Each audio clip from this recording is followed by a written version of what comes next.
आपका हमारी आध्यात्मिक यात्रा में हार्दिक स्वागत है। आप सुन रहे हैं शिव महापुराण, जो सनातन धर्म के ही अनमोल ग्रंथों में से एक है।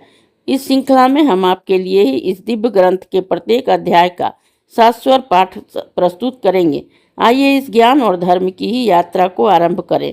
भगवान महादेव की महिमा और उपदेश से ही सजी इस पावन कथा के साथ ही ओम नमः शिवाय। 36वां अध्याय सप्तऋषियों के वचन। ब्रह्मा जी बोले कि वशिष्ठ जी के ऐसे वचनों को सुनकर हिमालय को बड़ा ही आश्चर्य हुआ। वो अपनी स्त्री और अन्य गणों से ही आश्चर्यचकित होता हुआ अन्य सब पर्वतों से बोला, हे गिरिराज, हे साह्य, हे गंधमादक, हे मंदर, मैनाक, विंध्य, हमारे वचन सुनो।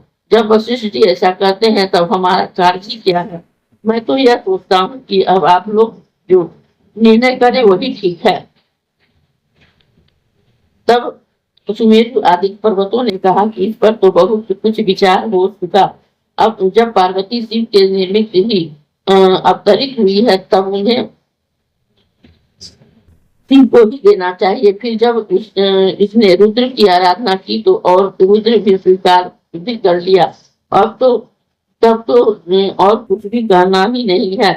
सुमेरु आदि पर्वतों के ऐसे वचन सुनकर ही हिमालय बहुत प्रसन्न हुए और पार्वती जो अपने मन में ही हंसने लगी। अरुंधति अनेक प्रकार के अनेक वचनों और अनेक इतिहासों द्वारा ही मैना का बोधन कर रही थी। उसे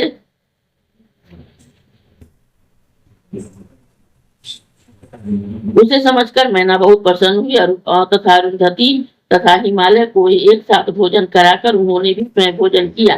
ज्ञानी शैलराज ने सब मुनियों को अच्छी तरह सेवा की। मुनियों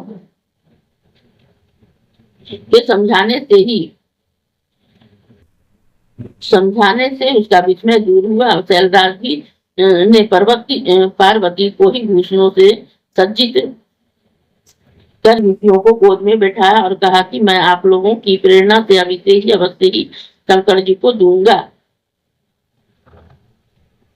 ऋषियों ने कहा कि अवश्य शंकर जी का आप दाता है, देवी पार्वती दीक्षा है, फिर इससे अधिक उत्तमता और क्या हो सकती है। ऐसा कहकर ऋषियों ने ही पार्वती को आशीर्वाद दे दिया कि तू शिव के लिए ही दुखदायक हो, तेरा कल्याण हो, तुझमें गुणों की वृद्धि हो। यह कहकर हिमालय तो विश्वास देने के लिए मुनियों ने उनके हाथ को में कुछ पुण्य और फल दिए। उधर सुंदर अरुंधति ने परम सती मैना को शिव के गुणों को लुभाया। ऋषियों ने हल्दी और कुमकुम से हिमालय की दाढ़ी और मूछें मर्जित की। लौकिक आचार पूर्वक की सभी मांग लेते हुए चौथे दिन की उत्तम लग्न मानी गई। ऐसा निश्चय कर ही सप्त ऋषिगण शिव जी के पास गए। हिमालय और मैना को समझाने वाली अपनी सब कलाएं प्रकट की और शिव जी से उनकी बहुत सी स्तुति कर कहने लगे कि अब इस प्रकार वे दोनों समझ गए हैं, इसमें से कुछ भी संदेह नहीं है। हिमालय ने वचन दे दिया है, अब वह पलट नहीं सकता। अब आप अपने गणों के साथ ही विवाह के लिए जाइए। हे देव, अब आप शीघ्र ही अपने विवाह के लिए ही हिमालय के घर चलिए और यथोचित पार्वती के साथ ही विवाह कर पुत्र उत्पन्न कीजिए। यह सुनकर ही शंकर जी लोकाचार की गति से हंसकर बोले कि मैंने न तो कभी विवाह देखा है न सुना है। जैसी विधि अपने पहले की थी वैसे ही विधि कीजिए। शिव जी के इस प्रकार से कहने पर ऋषिगण हंसने लगे।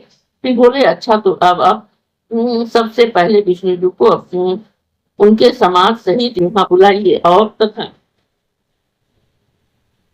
ब्रह्मा जी और इंद्र को बुलाइए। समस्त ऋषियों, गंधर्वों, किन्नरों, सिद्धों, विद्याधरों और अप्सराओं के समाज तथा अन्यों को भी सादर सप्रेम आमंत्रित कीजिए। इस सब के आने से आपका कार्य सिद्ध होगा। शिव जी के ऐसा कहकर ही सप्तऋषिगण अपने लोक को चले गए।